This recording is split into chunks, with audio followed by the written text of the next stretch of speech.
Hi everybody, hope everybody's doing well. Today I'm going to talk a little bit about the draft and how the draft worked during the Vietnam War. Approximately 80% of those who were serving in the Vietnam War were people from what we would consider the lower economic classes of society, the working classes, working poor and poor. The reason for that is there were a number of ways that people that had some power, whether it be locally or nationally, or some wealth, and those two tended to go hand in hand. They had ways to manipulate the draft, ways to get around being drafted at the time. You could find a sympathetic doctor because you had to get a doctor's, doctor's approval or whatever to be able to fight. And there were ways that you could pay a doctor, I guess. That would probably be wrong, but you could do that, or you could just find a doctor who was opposed to the war to say that you were unfit for duty. If you lived in certain areas that were considered a little more liberal, maybe they were opposed to the war. Quite often, urban centers, places like San Francisco, California, for example, that draft board might be a little more sympathetic and might not draft nearly as many people as, say, somewhere in Texas or Alabama. That might be a little more, patriotic, for lack of a good word there. There were also appointments you could get to things like the National Guard. There were ways around that. For example, if your father, say, was a powerful person within his area, city, state, whatever, he could get you as, say, maybe a 19 or 20-year-old son of his, an appointment to the National Guard where you were still serving and doing your duty. But in those days, most National Guardsmen were not being sent overseas to fight. I know times have changed since 9/11 with that, but in those days, mostly you would stay home. If you were in Pennsylvania or Ohio or whatever, you would just stay there. One of the most used ways was a deferment for university studies. If you were able to afford to go to college, and in those days we didn't have as many of the loan programs and the grant programs like the Pell Grants and things. They were just starting out for people in the lower economic classes to be able to afford school.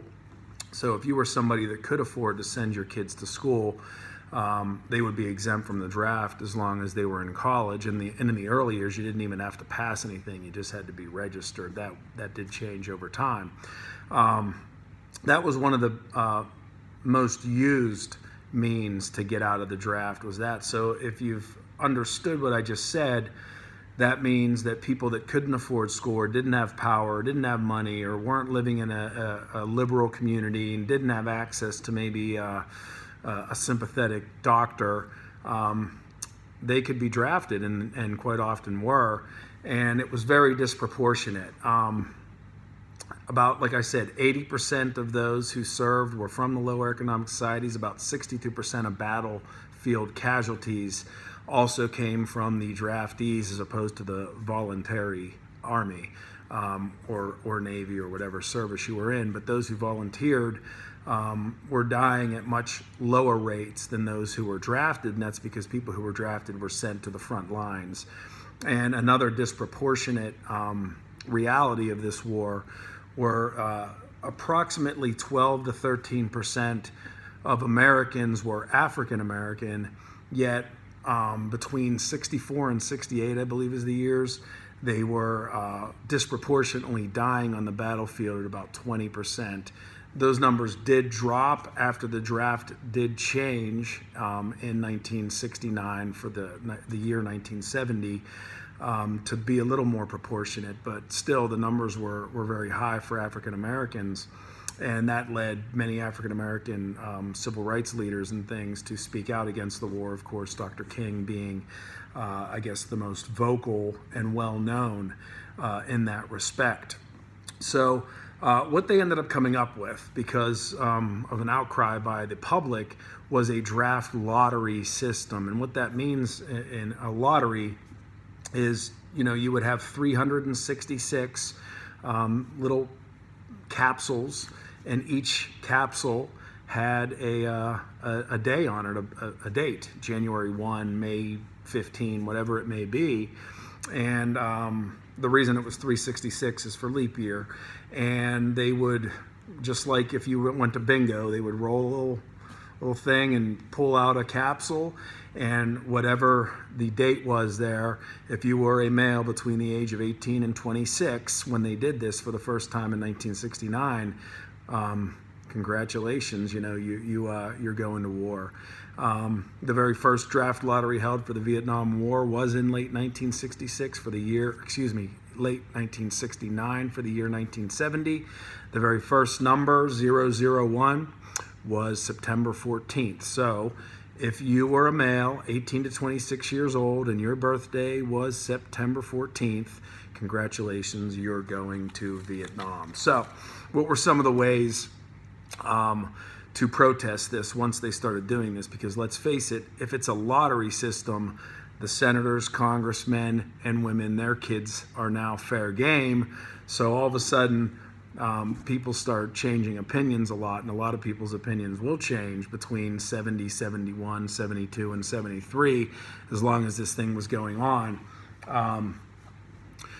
Some of the ways that you could get around the draft at that point were protesting. There were lots of protests. They would have draft cards being burned publicly, in front of the White House. They were out there protesting, singing songs, which I'll put one of the songs on the classroom website for you. It was by a guy named Bill Frederick, and it was called "Hey Hey LBJ," and it was based on the protesters outside the White House over and over again chanting, "Hey Hey LBJ, how many kids did you kill today?" There was also like an underground railroad that was established to get people who were drafted out of the country and into Canada, and that was a way that they were able to get out of being drafted. The Canadian government did not force them to come home. So during the war, there were approximately 250,000 people who were brought up on draft offenses. About 4,000 of those were actually sent to prison. Usually you faced fines. That was the number one thing, punishment, I guess, for that. The most famous individual in America at the time who was drafted and refused to go was the boxer Cassius Clay, who had become Muhammad Ali when he became a Muslim, and he refused to go. He didn't actually go to prison. He was fined. I guess the biggest punishment for him was he was stripped of all of his titles in the boxing field, at least for a few years. So that was pretty much where we were as far as the draft was concerned. There was a great generation gap that was built at this time between the older generation, the World War II, the parents of a lot of these young people now who were out protesting. And I'm going to have a video for you on the site as well that covers that very well, from a television show that was out actually in the 70s, but it covered this topic very, very well. The show is called All in the Family. And for those of you who are not my class, my students, I guess I should say, if you go to YouTube and type in All in the Family season, I want to say 7, episode 15, I believe it is, or if you just type in All in the Family, The Draft Dodger, it's on YouTube for free and you can watch it as well. It's a very good episode that covers this generation gap where the older generation, the World War II Korean generation, the parents of these young people now, they believed you did not question your country. You did not question the administration, the president. When they say you need to go to war, you go to war and you don't protest it.